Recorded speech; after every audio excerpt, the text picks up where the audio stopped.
सिद्धाणं नमो आयरीयाणं नमो वज्रायाणं नमो लोय सवसाहुणम। अनंतानंत परम सिद्ध भगवान की जय। 1008 श्री आदिनाथ भगवान की जय। अंतिम तीर्थेश भगवान महावीर स्वामी की जय। आचार्य भगवान गुरुवर श्री विशुद्ध सागर जी महाराज की जय। मुनि श्री सुप्रभ सागर जी महाराज की जय। मुनि श्री प्रणत सागर जी महाराज की जय। मुनि श्री सौम्य सागर जी महाराज की जय। जय जन बंधुओं, आप हम सब यहाँ उपस्थित हुए हैं लोकप्रिय कार्यक्रम सम्यक समाधान के माध्यम के लिए। सम्यक समाधान एक ऐसा कार्यक्रम, एक ऐसा प्लेटफॉर्म, एक ऐसी सुविधा जिसके माध्यम से हम सभी लोग अपने मन में उठने वाले जो विकल्प है उन विकल्पों का सम्यक समाधान प्राप्त कर रहे हैं। और यह हमारा सभी का सौभाग्य है, परम सौभाग्य है कि साक्षात पंचम परमेष्ठी साधु परमेष्ठी के मुखारविंद से हम सभी लोग इस सम्यक समाधान कार्यक्रम का एवं अपने विकल्पों का सम्यक समाधान पान कर रहे हैं। कितने महान पल होते हैं जिस पल में अपने मन में उठने वाली जो अज्ञानता है, जो विकल्प है, उस विकल्पों का समाधान हमें प्राप्त होता है।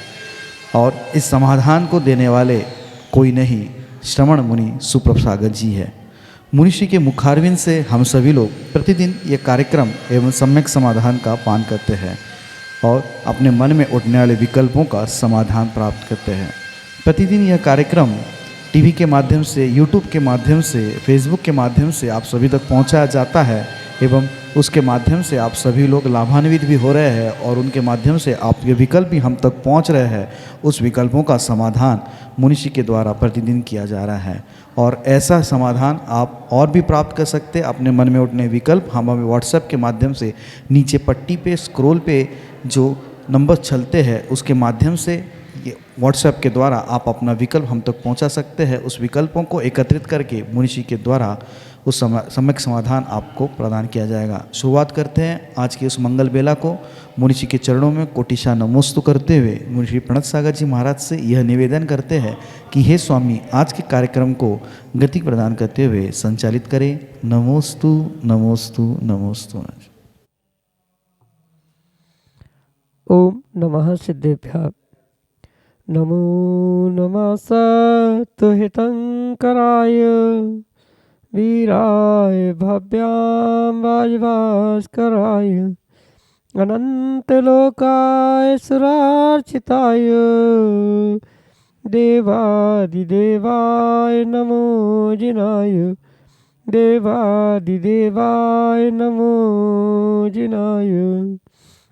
बोलो देवादिदेव 1000 से पार्श्वनाथ भगवान की, परम पूज्य आचार्य भगवंत गुरुवर विशुद्ध सागर जी मुनि महाराज की, परम पूज्य मुनि श्री सुप्रभ सागर जी महाराज की, 3 करोड़ मुनि राजों की। अनंत विकल्प भटका रहे हैं आपको अनंत संसार में और आपका पुरुषार्थपूर्ण एक समीचीन विकल्प आपको पहुंचा सकता है अनंत सुख के सागर में। निर्णय आपका है कि आप अनंत संसार में भटकना चाहते हैं कि आप अनंत सुख को प्राप्त करना चाहते हैं। यदि आप अनंत सुख के अभिलाषी हैं तो परम पूज्य आचार्य भगवंत गुरुवर विशुद्ध सागर जी महाराज के मंगल सुभाषिष से उन्हीं के सुयोग्य शिष्य परम पूज्य मुनि श्री सुप्रभ सागर जी महाराज ने हमें ऐसी वह अनूठी विधा प्रदान की है, समीचीन विकल्पों का सम्यक समाधान, जिसके माध्यम से हम अपने मन के विकल्प को समीचीनता प्रदान करते हुए और अपने ही विकल्प का सम्यक समाधान निर्ग्रंथ गुरु से प्राप्त कर सकते हैं। और निर्ग्रंथ गुरु के मुखारबिंदु से प्राप्त किया हुआ वह सम्यक समाधान निश्चित ही हमारे कल्याण के मार्ग को खोलने वाला होगा। ऐसे आत्म कल्याण की वह अनूठी विधा समीचीन विकल्पों का सम्यक समाधान प्रारंभ करते हैं। और आज के पहले विकल्प के लिए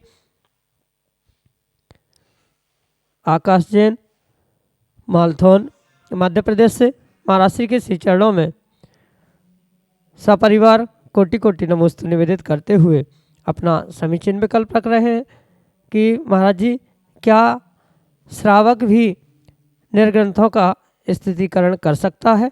हमारे समीचीन विकल्प का सम्यक समाधान करने की अनुकंपा करें। नमोस्तु महाराज जी, नमोस्तु। ओम नमः सिद्धम। परम पूज्य आचार्य भगवान गुरुवर विशुद्ध सागर जी महाराज की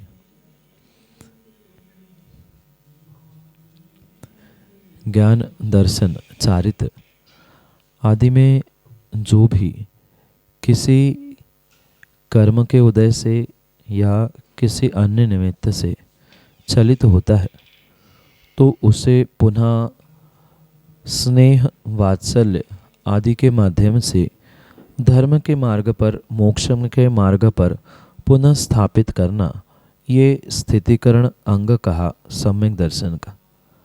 और वास्तव में ये स्थितिकरण अंग किसी व्यक्ति विशेष का नहीं अपितु पूर्ण रूप से सभी जीवों के लिए ही लागू होता है।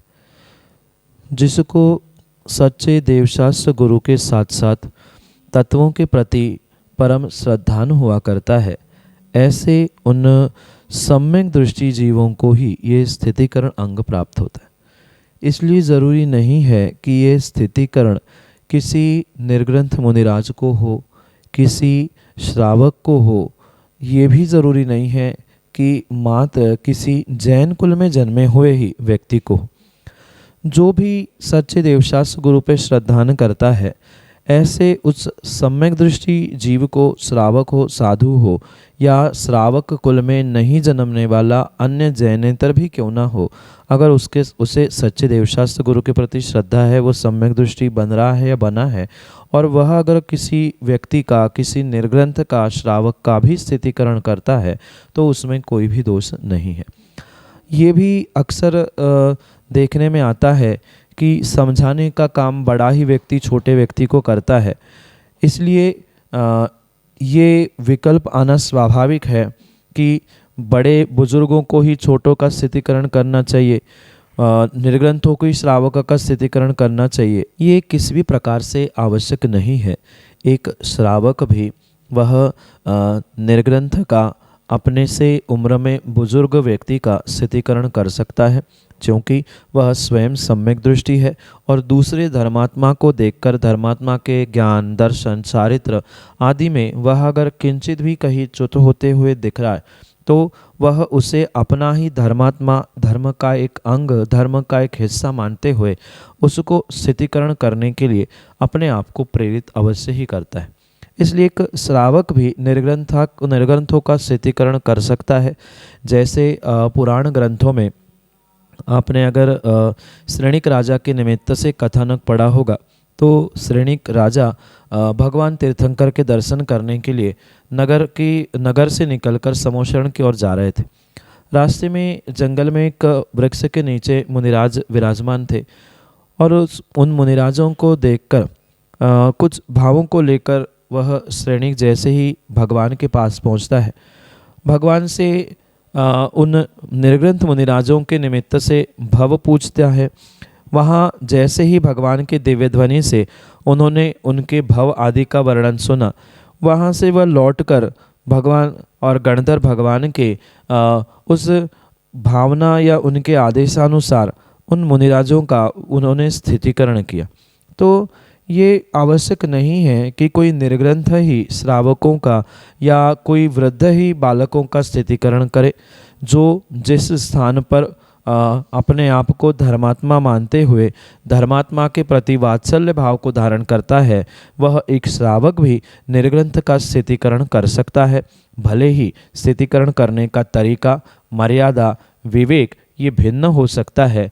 निर्ग्रंथ मुनिराज तो सामान्य रूप से उस श्रावक का स्थितिकरण कर सकते हैं, पर श्रावक को अगर निर्ग्रंथ का स्थितिकरण करना है तो सबसे पहले उसे अपने धर्म की, धर्मात्मा की, सबकी लाज रखते हुए विवेक से कार्य करने की आवश्यकता है। क्योंकि स्थितिकरण जब भी होगा एकांत में ही समझदारी से और विवेक से ही होगा। अविवेक से कोई भी कार्य करना धर्मात्मा का लक्षण नहीं हो सकता।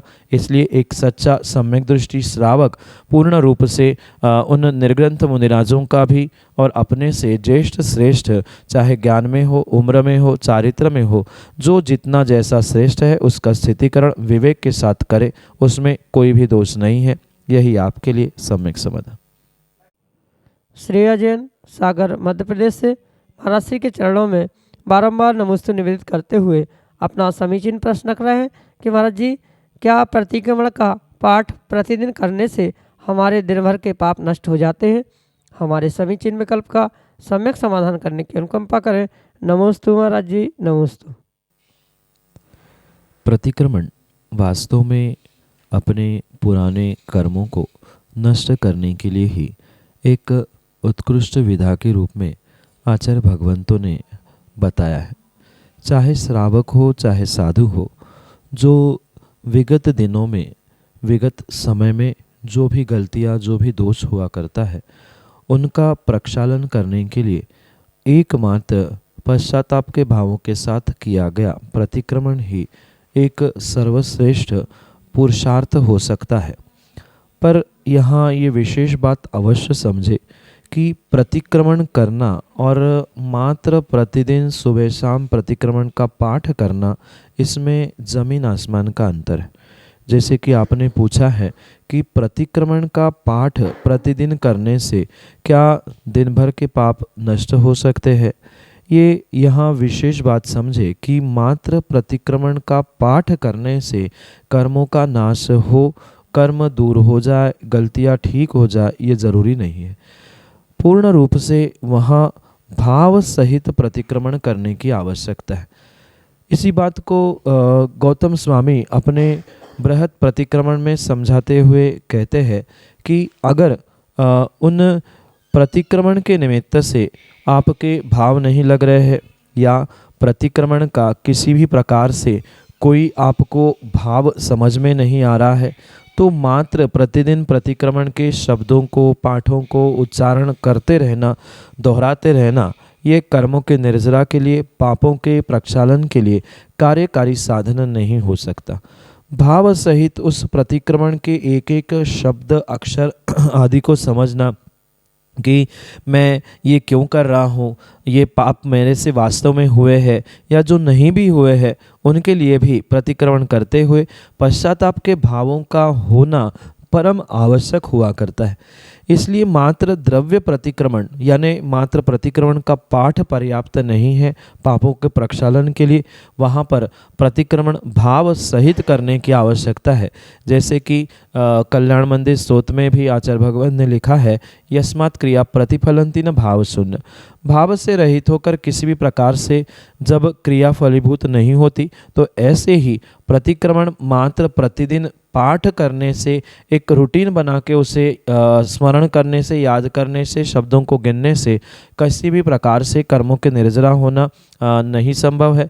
पर अगर वास्तव में सच्चे भावों के साथ उन शब्दों को, अक्षरों को, पंक्तियों को समझते हुए, जीवन में उतारते हुए, अपने गलती का एहसास करते हुए अगर उसे दूर करने का प्रयास किया जा रहा है कि हाँ मैंने ये गलती की है, तस्मिच्छामि दुक्कडम, ये गलती मेरी दूर हो, ये गलती मुझसे पुनः नहीं हो, इन भावों के साथ अगर उन पंक्तियों को, उन शब्दों को, उस प्रतिक्रमण को पढ़ा है, तो नियम से ही वह दिन भर किए हुए पापों को दूर करने के लिए कार्यकारी उपाय हो सकते हैं।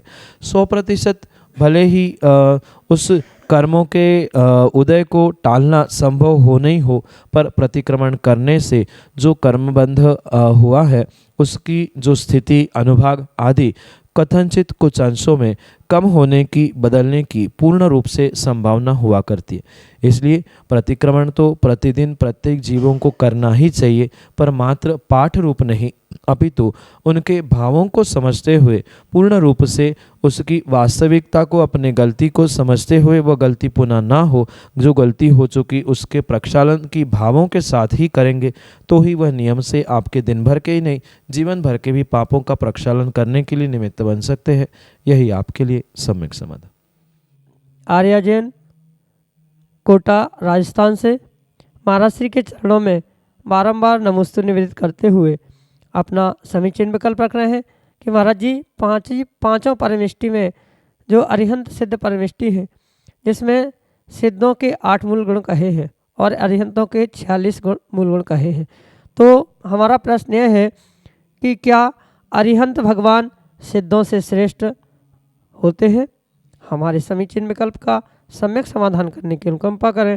नमोस्तु महाराज जी, नमोस्तु। पंच नमस्कार मंत्र में सर्वप्रथम अरिहंत भगवंतों को नमस्कार किया जाता है। फिर सिद्धों का स्मरण करते हुए सिद्धों को नमस्कार किया जाता है।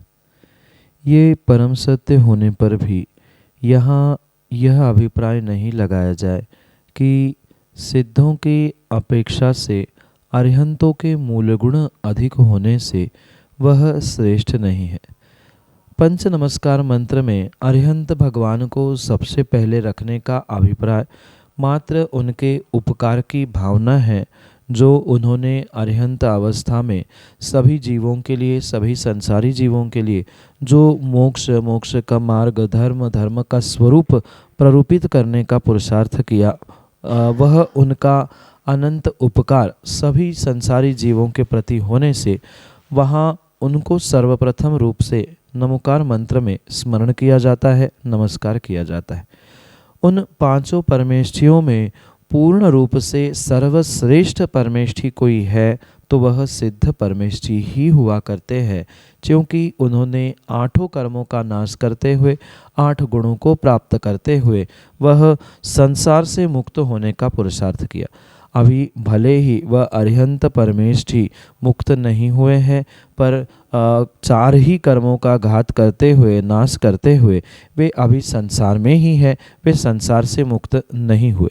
भले ही वे आने वाले निकटतम समय में सिद्ध बनेंगे, संसार से मुक्त होंगे, इसमें कोई भी प्रश्न नहीं है, पर फिर भी ये अवश्य समझे कि उन्होंने पूर्ण रूप से 8 कर्मों का नाश करते हुए 8 गुणों को प्राप्त कर लिया है, क्योंकि जैसे ही ज्ञानावरण आदि 8 कर्मों का नाश होता है, वहाँ अनंत ज्ञानादि 8 गुणों का तुरंत ही प्रादुर्भाव हुआ करता है। और इस अपेक्षा से 8 कर्मों को जीतने की अपेक्षा से, संसार से मुक्त होने की अपेक्षा से वह पूर्ण रूप से सिद्ध भगवान महान है अरिहंत भगवंतों की अपेक्षा से, क्योंकि कथनचित अरिहंत भगवान के पास अभी 4 कर्म शेष है, अभी वे संसार में ही है, अभी पूर्ण रूप से मुक्त नहीं हुए, अभी उनके पास योग है, कर्मों का आश्रय भी एक समय का वहाँ पर जारी है।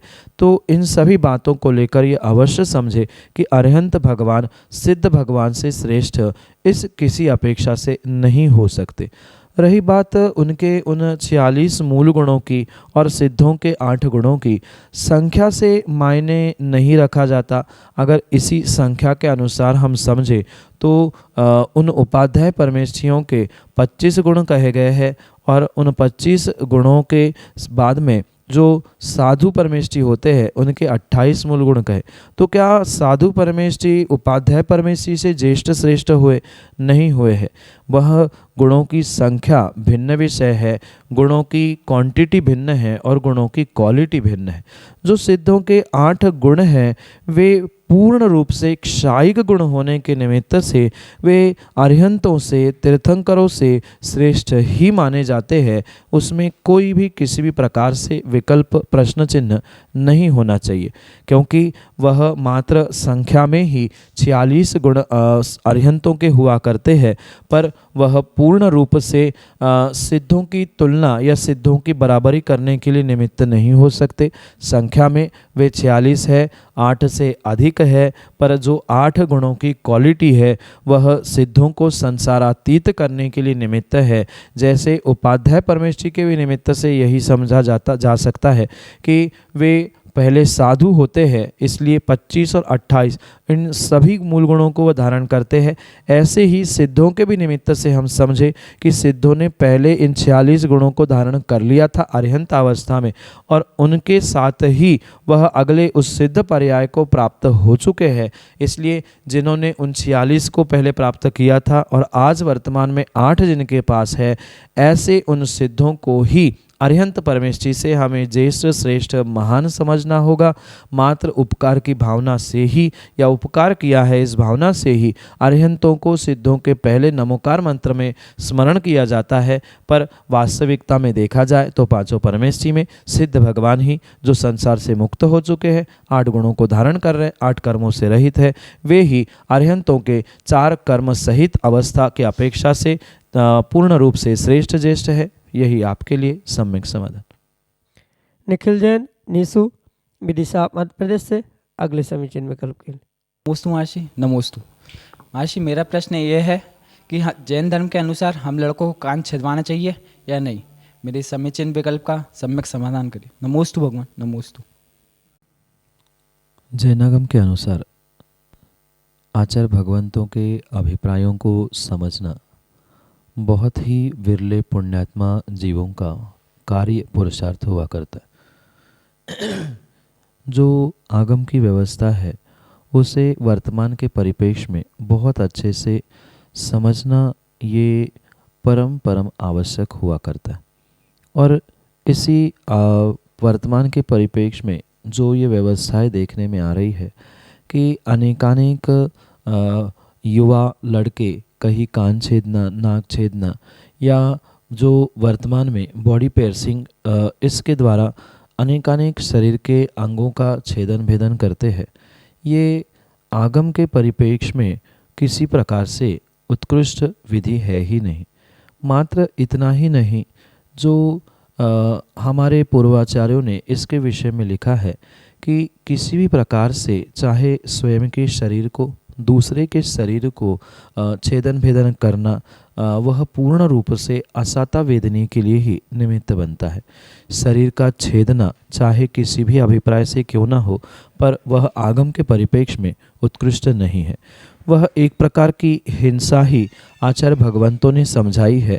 अगर कोई भी दूसरों के भी कानों को छेदता है, शरीर के किसी अंग विशेष का छेदन भेदन करता है या स्वयं की भी अंग का छेदन भेदन करता है, तो वह पूर्ण रूप से हिंसा ही करता है, असाता वेदनीय का ही आश्रव करता है। ये आचार्य भगवंतों का प्रमाण सहित निर्णय समझना होगा। साथ में ये भी विषय अवश्य समझे कि ये कान छेदना, नाक छेदना आदि आदि कार्य पूर्ण रूप से आगम में महिलाओं के लिए ही विशेष रूप से वर्णित किया गया है। और इसी परिप्रेक्ष्य में ये अवश्य समझे कि अगर कोई ऐसा पुरुष, युवा, बालक ऐसा कार्य करता है तो उसको साथ में हो सकता है नपुंसक वेद का भी आश्रय हो, क्योंकि उत्कृष्ट कार्य करना ही पुरुषों का लक्षण कहा है। पुरुषों जो उत्कृष्ट गुणों को भोगते हैं, प्राप्त करते हैं, वही पुरुषों का, लड़कों का लक्षण कहा जाता है।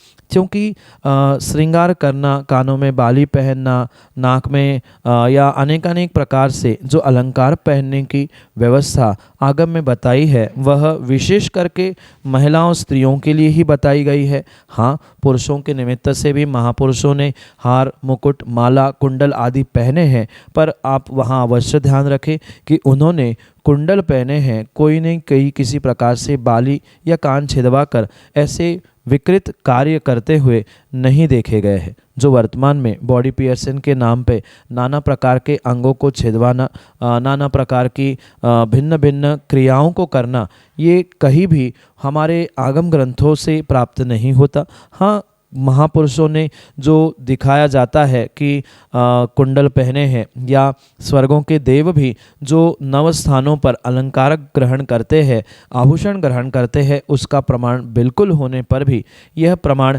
आगम के दूसरे परिप्रेक्ष्य में भी समझना होगा कि शरीर का छेदन भेदन चाहे दूसरे का हो चाहे स्वयं का हो, उसके निमित्त से असाता वेदनीय, साथ में कहीं न कहीं वह हिंसा का भी दोष जीवों को अवश्य ही लगता है।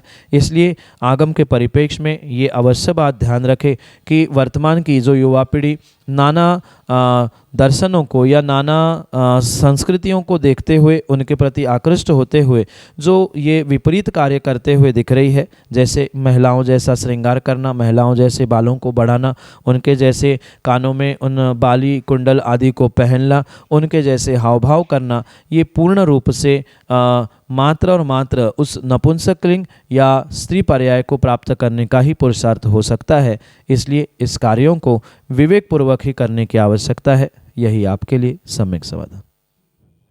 किले अंदर विदिशा मध्य प्रदेश से अगले समीचीन विकल्प के लिए हमारे सामने है नवन जैन देवल अपने समीचीन विकल्प के साथ। परम पूजनीय गुरुदेव के चरणों में मेरा बारंबार नमोस्तु। मेरा प्रश्न ये है कि जो हम 16 आहार में पहनते हैं और अभिषेक में पहनते हैं, किसी असोले में छिल जाने से उस सोले पर क्या प्रभाव पड़ता है एवं 16 डालने की उत्कृष्ट विधि क्या है? नमोस्तु। नमोस्तु। जो वस्त्र को शुद्ध करने की विधि आगम में प्राप्त होती है, वहाँ ये उत्कृष्ट क्रिया को विधिवत समझने की आवश्यकता है। जो धोती दुपट्टा या वस्त्रों को सोले के या शुद्ध बनाए जाते हैं, वह पूर्ण रूप से पहले उस प्रासुक पानी के माध्यम से ही उसको धोना, उसको सुखाना और इस तरह से सुखाना कि किसी दूसरे व्यक्ति के द्वारा या जो शुद्ध नहीं है, सोले का नहीं है, उसके द्वारा उन वस्त्रों को स्पर्श नहीं होने देना आदि बहुत सारी सावधानी रखने की उस परिप्रेक्ष्य में आवश्यकता है। जैसे वर्तमान में देखने में आता है कि डोरी पे रस्सी पे कहीं सोला डाल दिया है, कोई असोला का भी हाथ से उठा रहा है, लाठी से उठा रहा है, पन्नी में रखा जा रहा है। ये किसी भी प्रकार से आगम की व्यवस्था नहीं है। जितनी शुद्धता से पानी प्रासुक किया जाएगा, उतनी ही शुद्धता से उन वस्त्रों की भी मर्यादा को समझने की आवश्यकता है। कोई तो बहुत सारे जीव बिना छने ही पानी से ही वस्त्र धो के डाल देते हैं। वह किसी भी प्रकार से शुद्ध सोले का स्वीकार ही नहीं किया जा सकता। छने हुए पानी का भी अगर 48 मिनट में वह सूख नहीं रहे हैं तो वो भी पूर्ण रूप से शुद्ध स्वीकार नहीं किया जा सकता। इसलिए उत्कृष्ट विधि तो यही है कि जो प्रासुक पानी है, उस प्रासुक पानी के माध्यम से ही वस्त्रों को व्यवस्थित धोया जाए, फिर उसको निचोड़कर व्यवस्थित सुखाया जाए और सुखाने के बाद भी एक बार जैसे ही उसका स्पर्श करके, यानी उसको चाहे पूजन में या आहार में देने में एक बार पहन लिया तो उसका पुनः दूसरी बार प्रयोग उतारने के बाद नहीं हो सकता। हाँ, वही वस्त्र पहनकर आपने अभिषेक पूजा की है, किसी से स्पर्श नहीं हुआ है, किसी कपड़े से या किसी चटाई आदि से, तो वहाँ उन्हीं वस्त्रों के साथ मर्यादा के साथ विवेक के साथ शुद्धि के साथ आप आहार देने भी पहुँच सकते हो। पर ये ध्यान रखें कि इन सोले के वस्त्रों के साथ दीर्घ शंखा, लघु शंखा आदि जाना भी उन वस्त्रों को अशुद्ध करना ही है। और साथ में ये भी ध्यान रखें कि अगर एक बार आपने वह धुले हुए वस्त्र यानी सोले के वस्त्र उतार के रख दिए तो वह शरीर से स्पर्शित होकर उतर गए हैं, इसलिए पुनः प्रयोग करने योग्य नहीं हो सकते। बहुत सारे लोग एक उतार के रखते हैं, दूसरा उसे पहनता है, फिर दूसरा उतारता है, तीसरा उसे पहनता है, तो ये किसी भी प्रकार से सोले की व्यवस्था नहीं है। जो एक बार सोले के वस्त्र पहन लिए मतलब वह सोले के है जब तक आप पहने हैं। किसी प्रकार से अगर उसको आपने उतार के रख दिया, पुनः कुछ मिनट बाद भी आपको वही पहनने हैं, तो वह सोले के स्वीकार नहीं किए जाते हैं। यही आगम के परिप्रेक्ष्य में आपके लिए सोले की व्यवस्था सम्यक समाधान से। जय जन बंधुओं, हम सभी लाभ ले रहे थे लोकप्रिय कार्यक्रम सम्यक समाधान का। प्रतिदिन यह कार्यक्रम 5:13 पे यूट्यूब चैनल सुप्रभ उवाच के माध्यम से प्रसारित होता है।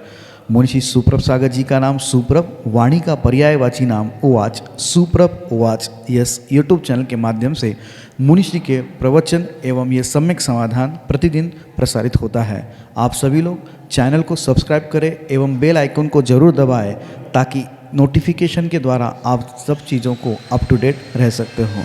प्रतिदिन मुनिषी के प्रवचन शाम को 7:40 पे जिनवार टीवी के माध्यम से प्रसारित होते हैं। आप सभी लोग घर बैठे मुनिषी के प्रवचन के लाभ जिनवार टीवी के माध्यम से ले सकते हैं। सम्यक समाधान यह कार्यक्रम प्रतिदिन ठीक 4 बजे अपने आदिना टीवी चैनल के माध्यम से प्रसारित होता है। एक नया टीवी चैनल आदिना टीवी चैनल, जिसके माध्यम से यह सम्यक समाधान का प्रसारण ठीक 4 बजे होता है। आप सभी लोग घर बैठे टीवी के माध्यम से भी इस कार्यक्रम का लाभ लेते हुए अपने मन के उठने वाले विकल्पों का सम्यक समाधान प्राप्त कर सकते हैं। 8707548811 यह हमारा व्हाट्सएप का नंबर है। आप इस व्हाट्सएप के नंबर पे अपने विकल्प भेज सकते हैं एवं इस विकल्पों को एकत्रित करके मुनिषी तक पहुंचाया जाएगा और मुनिषी के मुखारविंद से हम सभी लोग उसका सम्यक समाधान प्राप्त करेंगे। अगर आप व्हाट्सएप से टाइप नहीं कर सकते हो तो एक कागज़ पेन पे अपना नाम, अपने शहर का नाम, अपना विकल्प लिख के उसकी फ़ोटो खींच के आप हमें व्हाट्सएप कर सकते हैं एवं उस फ़ोटो को व्हाट्सएप के द्वारा हम तक पहुंचा दें एवं उसके माध्यम से आप अपने विकल्प हम तक पहुंचा सकते हो। सम्यक.समाधान@gmail.com ये हमारी ईमेल की आईडी है। अगर आप ईमेल के माध्यम से आप अपने विकल्प भेजना चाहते हो, अपने ईमेल के माध्यम से अगर आप ज़्यादा उसको अपने विकल्पों को हम तक पहुंचाना चाहते हो तो हम अपने विकल्पों को आप जीमेल के माध्यम से samyak.samadhan@gmail.com इसके माध्यम से आप आपके विकल्प हमारे तक पहुंचा सकते हो। प्रतिदिन मुनीषी के प्रवचन 2:30 पे आदिनाथ टीवी चैनल के माध्यम से भी प्रसारित होते हैं। आप सभी लोग आदिनाथ टीवी चैनल के माध्यम से भी मुनीषी के प्रवचन का लाभ ले सकते हैं। आज के लिए इतना ही। ऐसे ही नाविन्यपूर्ण विकल्पों के साथ हम आप तक पहुंचते रहेंगे। तब तक आप देखते रहे सुप्रभुवाच। आप सभी को जय जिनेंद्र मुनीषी के चरणों में कोटिशा नमोस्तु नमोस्तु नमोस्तु।